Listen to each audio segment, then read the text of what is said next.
In this episode, I sit down and talk to Mr. Marten Stenfors, the CEO and founder of Phenium. You can click the link in the show notes to learn more about that service, but I wanted to bring another angle to this whole concept that I've been on lately about just building a strong culture within your organization. You know, whether your focus in the end is quality, productivity, customer service, safety, doesn't matter. You need to have a good, strong culture in general.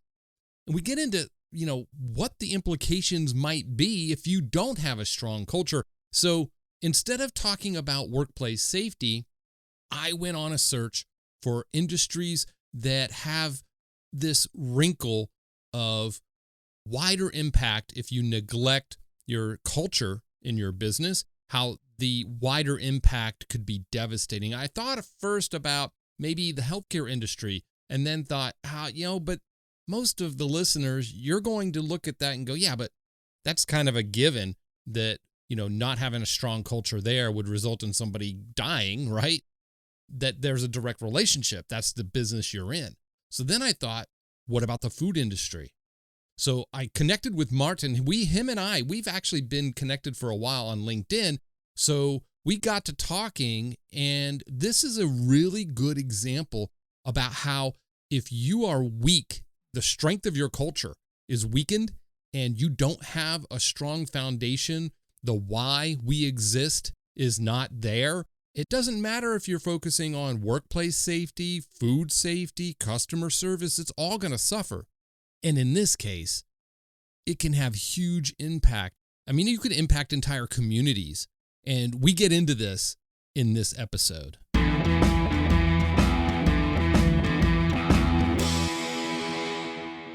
Before we get into today's topic, I want to remind everybody, if your business is reopening after any kind of closure due to COVID, or you've continued to remain open, but you're struggling with how to mark your facilities to ensure physical distancing and relay important information about safety and health as it relates to COVID, I want you to go visit our friends over at MightyLine Floor Tape. MightyLine has some great products for you to mark your floors, whether it be the stand here, the 6 feet distancing, or just floor tape to denote lanes of travel.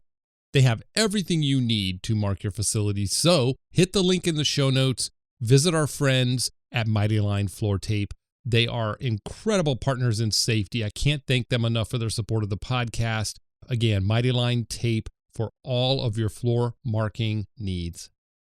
All right. So, Marten, if you don't mind, just give us a quick rundown on your background and the unique positions that you've held and what led up to what we're going to talk about today, which obviously touches on safety culture at a high level, but what led you up to where you are today? And then tell us what that is today that you're doing. It's a long story, but I will give you the cliff notes of it. I obviously born and raised in Sweden, hence the accent. My first startup was as soon as I had gotten my master's in engineering. I started an aviation catering company, and then I worked for some Swedish banks and such with facilities management. And I met my wife. She imported me to US, so I moved to San Francisco and started my career from the beginning again, and got into the global facilities management world. So I worked for companies like Trammell Crow, Johnson Controls, a Danish huge company called ISS. And during that career, in the beginning, I managed accounts like Agilent Technologies, Hewlett Packard, Amazon, and then some other smaller companies. And I realized that, a huge part of running a facilities management organization is safety. You're in charge of so many people, and you're in charge of all the people on site. So I remember my first winter, I came to Colorado Springs to help out with the HP pre-merger compact sites for a couple of weeks, because the manager who was supposed to do the job, he had disappeared. 2 weeks turned into 4 weeks, turned into a month, or turned into 2 months, and then 2 years later, I said, I've done enough time in Colorado Springs now. But just a few weeks after coming there, we had a big snowstorm, and there were a few of the tenants in the building that slipped and fell outside and got injured. And I remember the client called me up and was really, really angry. And I, all new to this in US, what we were responsible of, and liability insurances and such, I realized pretty quickly that, okay, we are in charge of that as well. So safety became, upfront, kind of printed on the wall in front of me, that this is something I need to pay a lot of attention to, not only for my staff, walking around dealing with high voltage power and such, but also, the smallest little water spill on a marble floor in the corridor or something like that. So it brought me into a world that safety is very, very important. Moved back to Bay Area and then got to deal and manage HP worldwide, all their facilities worldwide. And of course, then we had all the food services, landscaping, engineering, and all that. So there you have a workplace safety and you have a food safety, and you have to combine it. And like I said before, workplace safety, horrible. You can lose people. I've unfortunately had that situation where people have passed away in accidents. But if you have somebody slipping and falling, they break an arm. If you have a disaster in the kitchen, you can poison and kill 300-400 people. So, but they're very, they so belong together, the two of them, and they're very often seen as two different disciplines. But you have workplace safety in a kitchen as well, in a food service operation. And people tend to forget that, and they tend to think only on the food safety aspect. And then I worked for a large food service provider, and I was in charge of all their health and safety and food safety and quality assurance in North America. And I came there, and there were two teams. There was a food safety team. Actually, there were three teams. There was a food safety team, there was a quality assurance team, and there was an environment, health, and safety team. And it could be so that the environment, health, and safety team, the EH&S team, they went to a site, visited on Monday. Tuesday, the food safety team came in and visited. And our site manager was really confused, because he was like, but you guys were here yesterday. Why are you coming again today? So it was seen as two different disciplines completely, and operated as two different disciplines. And safety was sadly seen very often as a task that you have to do, on Fridays between 8 and 9 a.m. and then you're done with it, and not part of the culture. Check the box. And exactly. And I have been to places where they're at 5 o'clock, they're like, oh shoot, we didn't do the inspections today. And then they take out the sheets and they just fill them in and falsify the name or the signature and time. Yeah. And it's people's lives on stake when you do things like that. And it's just non-acceptable. And also we have large corporations where executives and senior management, they talk a lot about safety, but they don't act safety. You come and visit the site and they say, oh yeah, safety is first here. And then they walk down the staircase with a briefcase in one hand and a coffee cup in the other hand, and no hand on the handrail. Or they walk into the kitchen without hairnet, or they walk into the kitchen without slip-resistant shoes. So safety has to be part of the culture. So I realized that if you don't drive a cultural change when it comes to safety, and the resistance can be enormous, because everybody is protecting their little discipline and their area, and not thinking about the big picture. So we parted ways a few years ago, and I started Phenium. And Phenium is a safety platform focusing both on food safety and environment, health, and safety. Right now, we're focusing more on food safety, partly because of COVID, because there's a huge need for safety in restaurants and such. But of course, that includes customer safety as well, and COVID safety. So we started a platform, an app, mobile app and a web app, and we use LoRa technology to automatically measure fridges and freeze temperatures, hot colding and such, up to 1,500 times a day. And we have a patent pending algorithm that is calculating the risks that we're facing. So instead of having the lagging situation where you're telling people that, you know what, we just found out that the food you ate was bad, so sorry, you will get stomach sick in 2 hours. We're trying to say to the restaurant owner that, you know, if you serve this food now, you will have sick customers in 2 hours. So please don't serve the food. And food safety has never really been, or safety in general, has never really been a sexy discipline per se. COVID, sadly, for the wrong reasons, put it on the chart, and we have seen an enormous uptick in the demand of what we're doing, and especially moving beyond this paper and pen logging what has happened, but instead trying to help and prevent what is going on. So that's where we are now, and we have a company in Europe, we have a company here, a lot of clients, and we just one of our new clients, a celebrity chef, an Iron Chef.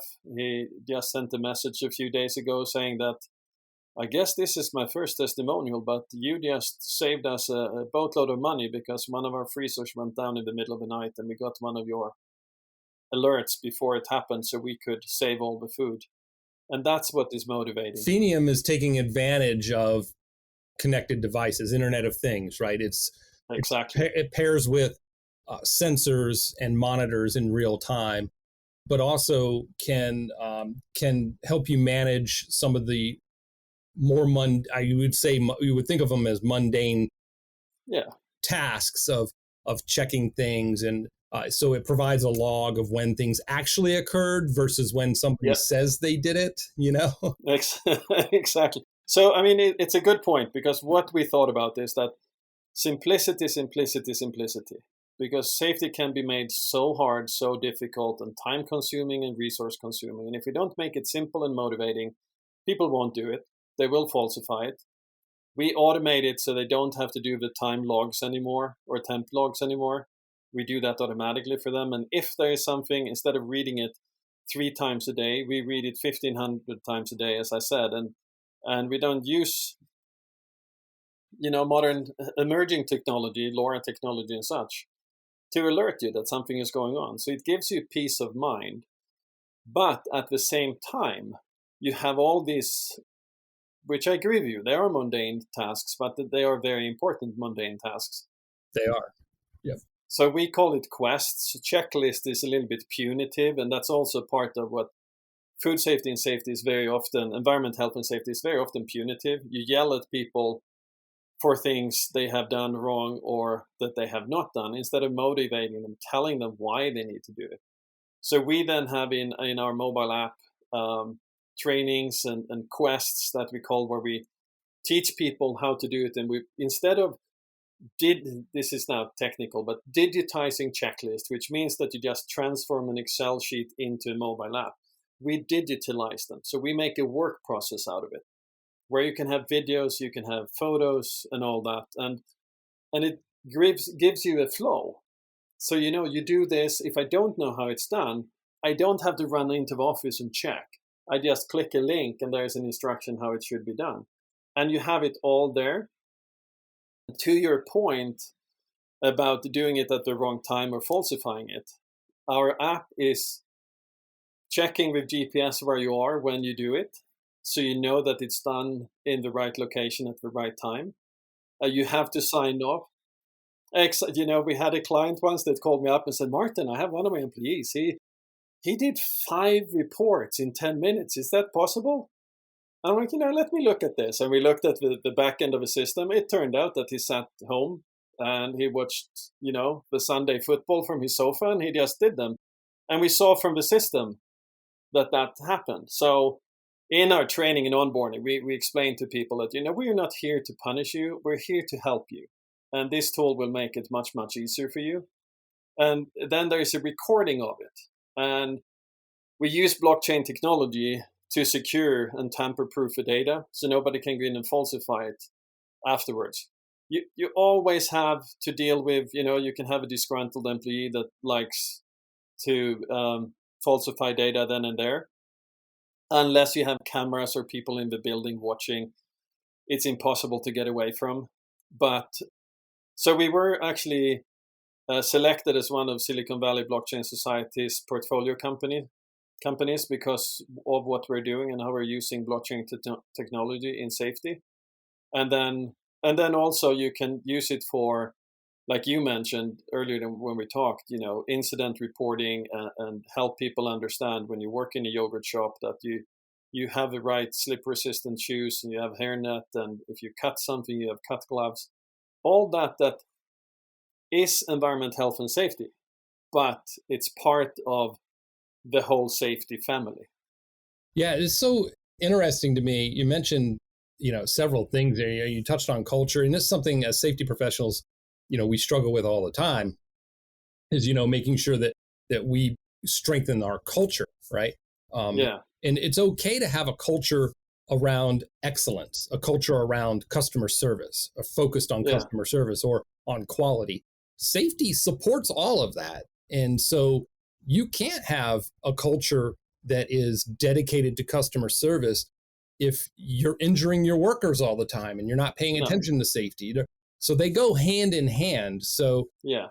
And the other thing is, you mentioned you call these quests. I've heard of folks renaming their safety audits or safety inspections hazard hunts. You call them quests. So that it actually motivates you. It's like a quest, right? It's like almost gamifying exactly the whole process. So you've not just transferred a spreadsheet onto, a digital version of a paper checklist, which is the same thing. You've created a process. Yeah. That I know you said workflow. Was that your intent? Did you set out to gamify this to make it more engaging so it was sticky? Absolutely, yes. One of our chairman of the board is working with. She's an expert in AI technology and blockchain technology and gamification, and it was one of our pillars that we put down in the beginning that this should not be technical per se. It should be simple. It should be fashion. It should be, when you go to our webpage, you shouldn't see a table with all the different, if you have gold standard or that standard that you pick, okay, I want this bronze, but I want this service as well. It's so complicated. It's not to stick out my jaw too much, but it's dumb. No, you're right. It's frustrating when you see these services, almost these old enterprise level type, brochures. Exactly. And the other thing you mentioned that was key right there was that you got to look at who's going to be using this stuff. Yeah. My daughter works in a cafe, and they have several locations. Very nice, very fancy cafe. I'll have to tell my local listeners where it is because it's fantastic. But they're all smart and capable people. That's not it. But we aren't talking about safety professionals that we're asking to do some of these. No. So you want to make it engaging and easy to use, simple, right? So if a safety person is creating this checklist, this log, it's going to feel like that. It's not going to be fun. You're right. It's not sexy. And you're literally, it's like blinders. You're going, is this set to that? Yes. And it's exactly. You miss three other things that are there that aren't on the list but are valid, that are things you should have seen. So is that what you did? You kind of looked at like who typically is going to be doing this and how we can engage them?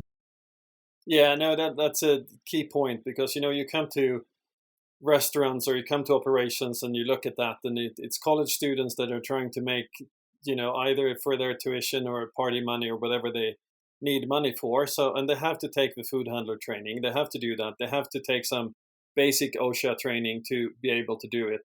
Then you have the engineers. I have to, call out and give all the food safety and workplace safety people a big shout out because they are trying hard. They're trying to make it easier, but they're so controlled by regulations.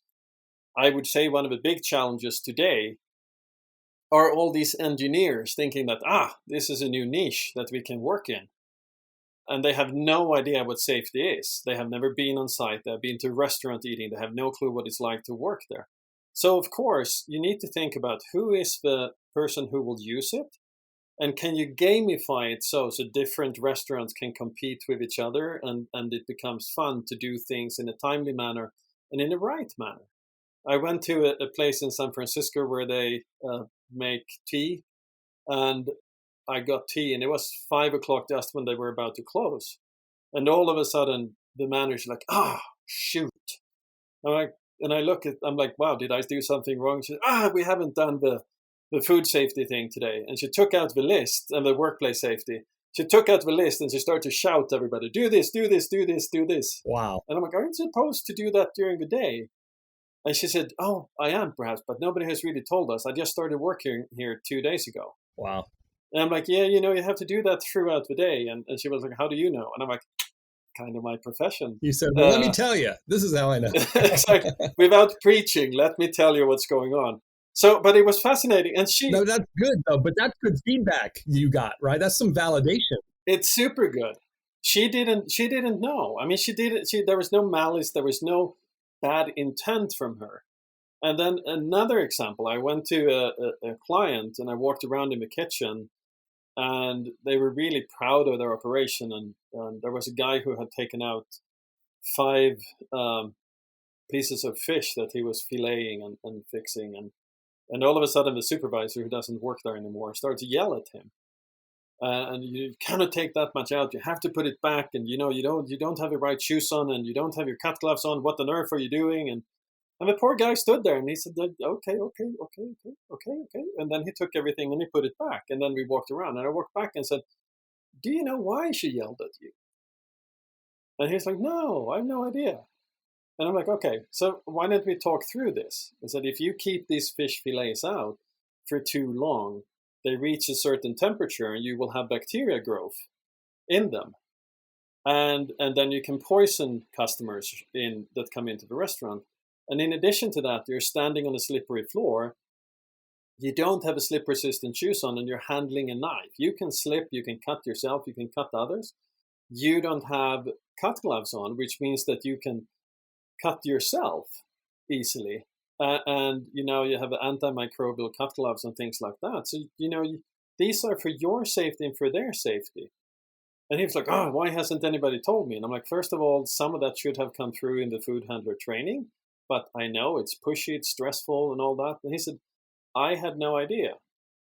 So, and that told me, and I've seen so many of those. We can spend days talking about stories here, but there's so many of those situations where people, they mean well, they just don't know.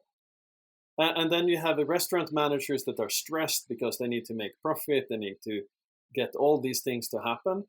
So if you don't have that culture, that when you wake up or when you walk into the work or to your office or to the kitchen or to a central plant or something, and your first thing is not do I have my helmet on? It's like when you wake up in the morning and you put your glasses on or you put your watch on. You do that because it has become a habit and it's part of your daily kind of culture. If you have the same setting when you work with safety, you shouldn't have to question, do I have this or have I done this? It comes automatically because it's part of the culture. And there's no screaming and yelling at people because it's who we are and what we do for a living. You mentioned the food handler safety training, and I remember going through that. And I remember all our workers had to go through that as part of the health code.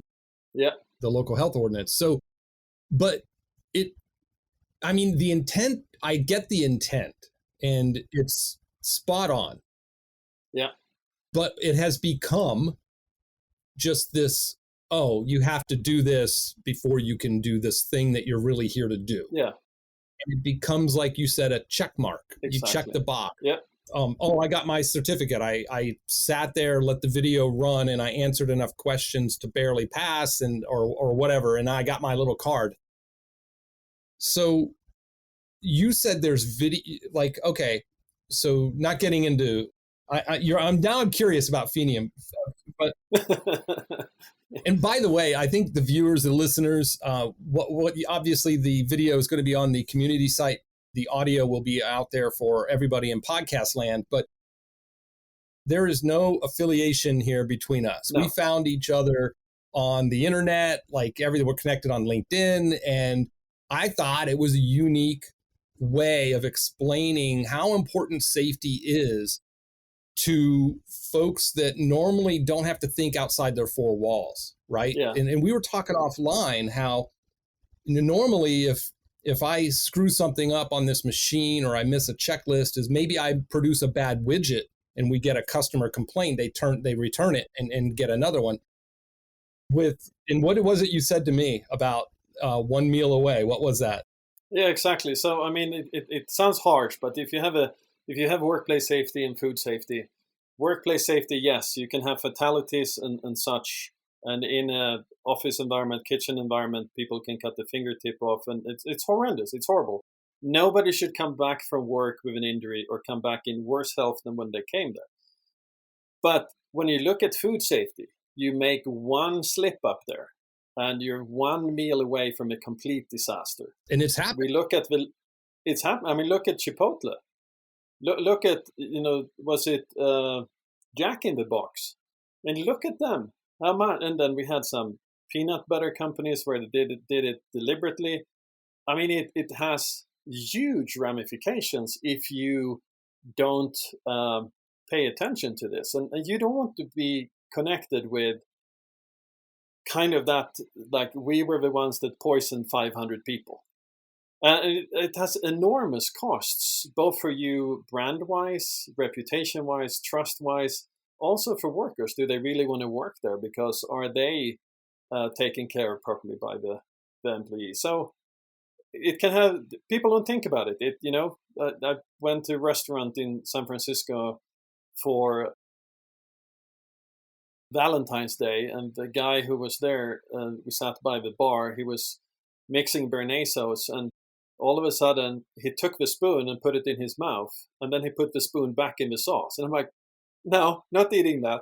And then I told the owner, and then he was reprimanded and apologized and all that. And then a little bit later, all of a sudden I see him doing this, and then he continues cooking. And I'm like, you know what?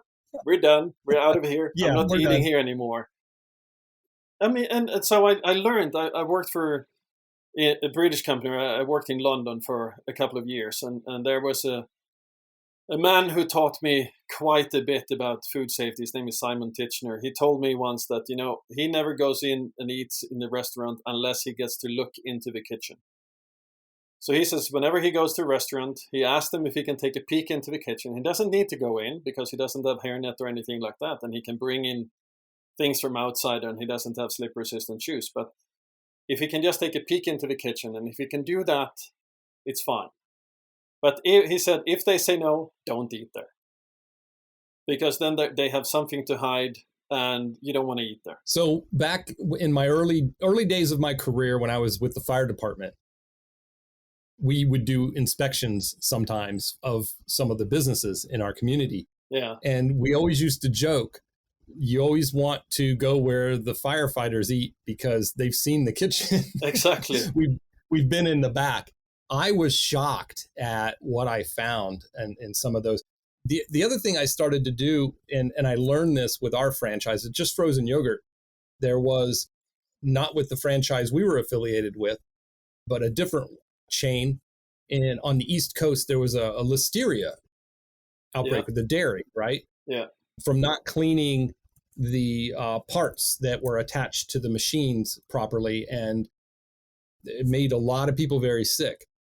And so the other thing I coupled that with is, if you can go into a bathroom and they can't clean a bathroom, what do you think they're doing in the kitchen? Yeah. And you're right, they're college kids, they're younger workers, but that is, if you think about it, it's such an opportunity for us, not just in our industry, but in our working culture in this country and others, to start when they're young, to say, this isn't just a job. You know what you're doing here, right? You are actually making the world better in some way for other people, whether it's a widget that person needs to finish restoring an antique piece that their grandfather left them, or you're making a meal for somebody who's coming out to celebrate. They just passed their medical exam or the bar exam, or they just graduated. I know it's just food to some people, but I know it sounds silly. I'm talking like I don't want people to roll their eyes, but if we could instill in the young workers that work, it's not just a job, that what you're doing is there's a market need for this and people value it, and you can put your best into it. Absolutely. And not to kill this with stats and facts. I mean, our goal, our moonshot is to reduce global foodborne illness with 50%. Oh, great. In the next 10 years. Nobody has told me so far that it is impossible. Nobody has proven to me that it is impossible. Can I do it on my own with Michael and the team members? No. We need a community. We need a platform to be able to do it. But when it comes to what you said, is what happens too many times is that there is complacency when it comes to safety. You think you have been there, you have seen it, you have done it. If you look at stats, 70% of all foodborne illnesses that are recorded in hospitals around the world come from the restaurant industry. So 19 people get sick every second from a foodborne illness. Really? 4 people die every minute from a foodborne illness worldwide. Wow. We're not talking about refugee camps in Syria or anything like that. We're talking in the modern world that has been developed in a fashion that we know that we have restaurants and such and luxuries that we have access to. And has standards. As has standards, exactly, standards to follow. Yeah. And so despite having those regulations, we still have that. And sadly, it's growing as well. The numbers are growing. And it's way too many people. It's way too, I cannot remember the cost. I think it cost the society $1.3 trillion every year. And keep in mind, these are only the people that report a foodborne illness to the hospital. How many of us have not gotten food poisoned or a foodborne illness when you have been to a restaurant and you have not gone to the hospital? You have stayed home and thrown up or whatever you do, and a day later you're doing fine again. You don't report it. So we only see the surface of this. So it's a huge problem. But then you have, like you said, you have a workforce out there that don't take it as a culture. You have a management workforce out there that is focusing on profit, and they take shortcuts to increase the sales or to get food out faster. And there is a lot of complacency. There are people that have been in kitchens for 30, 40 years. Some are, of course, fantastic at what they're doing, and they're focusing really, really hard on it. I was out in Philadelphia a few weeks ago and visited a couple of restaurants, some of the best safety performance that I've seen in restaurants in a long, long time. And it was top of their mind. There were no signs reminding people everywhere that you have to do this, you have to do that. Everybody was like, but that's what we have been employed to do. So it was not, no, I'm cutting chicken fillets or I'm cutting bacon. It was like, no, I work in a kitchen. I have to, attend to all this.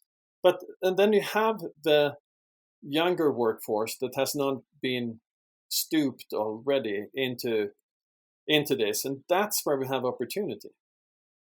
Because those are the ones that we can train. They don't want to do a bad job. When you look at research and studies, if you ask the younger generation what is motivating them, it's not getting, 50 cents more per hour. It's getting recognized. It's getting rewarded in one way or another for having done something good, getting their name on a chart or being mentioned openly to everybody that you have done a fantastic job. And that's what we are promoting through Phenium. So instead of focusing on what is going wrong, we're focusing on what has gone well. So in the new version that is coming out here shortly, you can actually comment on a colleague that did something well. You can give them a thumbs up, and it's shared with management and everybody else that, hey, John did something really well. That's good. And I think we need that. We need that. We need to move away from the negativity. Yeah.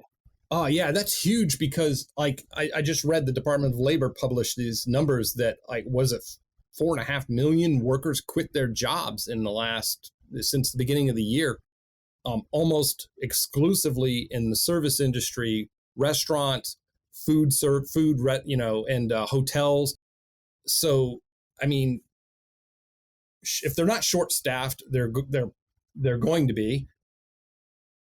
So anytime we can make it easy for them to still maintain compliance, but also they're going to have to be more competitive in attracting the limited pool of available candidates that they might have access to. And the other thing that you reminded me of was, like, there's a huge opportunity with the young workers.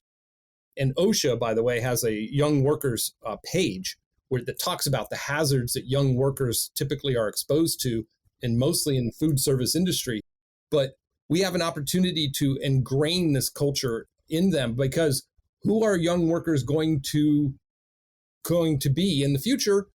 They're going to be our business leaders in the future. And so that's not the time to start. You start now. No, exactly. Yeah. And that's the challenge. I mean, I've seen that with clients in my previous positions, where you have a CEO or a segment leader, something talks, gather their team of 100 to 2,000 people and talk about safety. And then they don't pay attention to it themselves. And if they don't pay attention to it, it gives me an excuse for not doing it, because, my boss's boss is not doing it. Yeah. So they say the right things, but that's what we're supposed to say. And now we can actually go on with our work. Exactly. So you have to take that responsibility. And it's the same with, so we, perhaps a little bit of a sidetrack here, but what we do with this as well is that we then reduce food waste, and we reduce, the injuries that happen in the kitchen, because people know what's going on. They don't have to take risks when they move into a walk-in freezer where the floor is over frozen, and they don't have to throw away $30,000-$40,000 worth of food. I read the other day that in US, we throw away 35 to 40% of all the food that we buy from stores, and the restaurant buys as well into there. Really? 35 to 40% of all the food we buy is thrown away. That's incredible. And I don't want to be the preacher saying that here we have all the poor people that cannot afford it, and we should be, but there is something wrong when we throw away. I mean, even if we had thrown 10-15% of food away that we buy, even if you're not even thinking about that wasted food source, and the energy it took to bring that to the table, or, well, it didn't even make it to the table, but to bring it to the restaurant. Even if you're not thinking about that, that's 40% cost, 30 to exactly of food cost. And you know this better than I do. I mean, I only did a couple of frozen yogurt franchises years ago, but the profit margins, the margins in the restaurant industry are pretty thin. Yeah. And cost is one of the reasons. Yeah, no, absolutely. We have one client who has incentivized the staff that they look at how much food they buy, they look at how much food they serve, and then the difference there is considered food loss. Yeah. And the lower you can get that number, the higher bonus you get every month. Wow. Which incredible. Is really cool, because I think that, plus that, if you look at the Drawdown Project latest research, the top 2 of the top 3 remedies for slowing down the climate change is reducing the refrigeration, the leakage and all that, the refrigeration, and reducing food waste. So if we can address those, which we are trying to do and trying to get our network and customers and clients and partners to do, we have done something incredible. And I, this as well, we talked about it earlier, as long as you don't have to make that call to a parent or to somebody saying that your son or daughter or wife or husband is in hospital because they got injured at work today because we didn't pay enough attention to safety, or it, if we in our endeavor, having done this, if we save one life, it was so worth us working with Phenium. Yeah. Yeah, we think the same way in safety. Oftentimes you never know.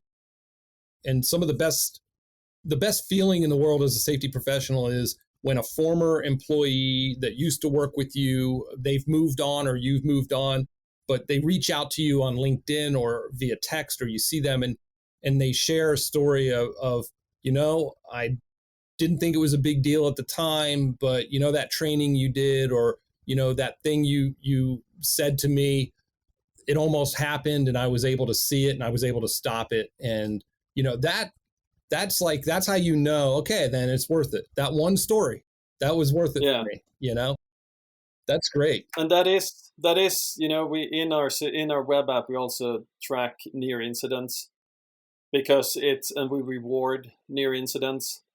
So because if you report, people are scared of reporting something because they think they made a mistake. But if you report that you slipped on a carpet in the kitchen or something like that, then you have prevented somebody else from actually getting injured, and you have done something good, and that deserves a reward or recognition. I used to joke with people, this was years ago, I don't find it as often anymore, but you're right, it's still out there, their apprehension to reporting a near miss. I mentioned to somebody who got a minor laceration, and they were working in a manufacturing process.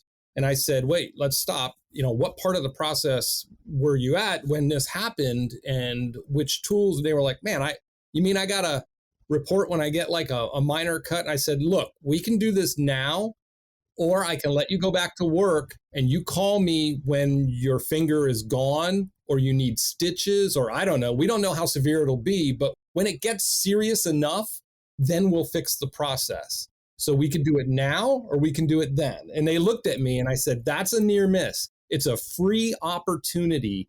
Nobody had to suffer, but we learned something about our process or about our layout or about our floors or our rugs or carpets. Maybe they need to be changed by the service provider twice a week instead of once a week because they start to curl and we don't catch it. But you almost tripped, so you saved us. So that we got to change the way we think. And that's why I loved how you kind of gamify this and you make it a positive thing, because that's what it should be. Learning is a positive. Yeah, but one of my former employees, he moved on and became the head of safety for a large tire company in North America, and is one of these young guys, or he was young when I met him 10 years ago, a little bit older today, but phenomenal safety mind. And he always told me, he said, Martin, what I'm focusing on is, instead of thinking about incident intervention, I'm thinking about incident prevention. That's my whole day. And if we can prevent one thing by learning from another thing, we have done something good. And that, I think that's the thinking one needs to have, because that small laceration could have been big, and if you don't do something about it, the next one may be fatal. You never know. And like you said before, you have to take the action, but you never know if you saved a life, because it may not happen again, ever. But you have at least you have taken an action to prevent it. And I stick out my jaw again and say that every single accident is preventable. It's just where do you start preventing it? If you accept one, it makes it easier to accept others. It's a slippery slope. And that's how we get into trouble. Every one of them we have to learn from. And I think you're right. I think that it's the difference between lagging indicators and leading indicators. But then there's a third category, and that is predictive indicator. Exactly. If we can predict outcomes, not just early warning signs, like, oh, this thing is happening and I can now intervene. That's like an andon. That's like you're just catching something right before it's about to happen. How do we anticipate that thing and not even get to that point? That's predictive, right? So I love that you're focusing on that. I love that you're coupling. It's not just an app. It's not just a digital checklist that looks slick. That you're connecting with sensors and devices in real time that can send those alerts, but also you're gamifying. You're giving people an opportunity to recognize others. That's exactly what we would expect in a program, even a paper program. And you've got it down to software, a phone, right? Phone, tablet, Yep. laptop, desktop. Yep. That's great. All the mobile devices and computers, and we are not a hardware company, so you can use any mobile device. You don't have to buy, our special tools. You don't have to buy our handhelds. You don't have to buy anything like that. We have found a few partners, gone through a lot of different companies around the world to find the best technology, and we're constantly reviewing and updating and partnering with new ones. And there are no upfront fees because it has to be, simple pricing, no surprises. So it's a software as a service. You pay a monthly fee. There's no, yes, to use us, you have to pay $150,000 up front, or you have to buy this and that. It's a monthly fee, and that's it. And that makes it same thing there. If we make safety simple, workplace or food safety simple, we also have to make the pricing simple. So it's easy to get, easy to just, doesn't have to be special budget meetings and, looking at all that to figure out, can we afford this? Because then we have not succeeded in reducing the number of incidents in the world. Awesome. That's great. So where can folks go to learn more about this service? So right now, the best way to contact us is on our webpage, www.phenium.com. So Phenium, which is a combination of phenomenal and premium. There you go. Became Phenium. And then you find email addresses and phone numbers there. We are updating all that. We're right in the midst of launching a completely new UX design, so user experience design of our tool. We have about 15, 20 people around the world working on it. And we are also launching a new website here shortly. But that's where you can get hold of myself and Michael Potter, who is in charge of sales, and looking forward to hearing from people. Any way we can help, we would love to. Oh, absolutely. I'm happy to. And again, I want to be clear with my listeners. There is no affiliation here with you. This is not a paid promo or anything. It's just this topic is so unique to us as safety professionals that I wanted to talk to somebody who has that extra wrinkle in not just workplace safety, but poor safety and quality leaving the facility can do some serious harm. And I wanted us to kind of start seeing workplace safety through that lens. And so that's great. I'll have links to your website in the show notes, so anybody listening will be able to click on that. And Marten, I can't thank you enough for taking time to talk with us about, building a strong culture of safety, and especially with the younger workers, thinking ahead, thinking outside the box from old traditional ways of doing this stuff, and really thinking about the end users, these young workers in these restaurants and these food service industries that have to do these things, and how we can simplify it for them. So that's incredible. No, thanks for having us. It's I love what you're doing. It needs to get out there. When COVID started, we did round tables with health authorities and the restaurant associations and stuff like that to get the word out, because there is a lot of old-fashioned compliant ways of doing things, and we need to change. If we cannot just keep on creating new regulations and think that will fix the problems we have. We need to be smart about this.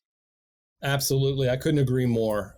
Thanks once again, Marten. I will have links to your LinkedIn bio as well, so that folks want to reach out to you on LinkedIn, they can. But thank you. To learn more about Marten and that awesome software they got going over there, click the link in the show notes. And maybe we'll connect again soon and talk about something else that's on your mind.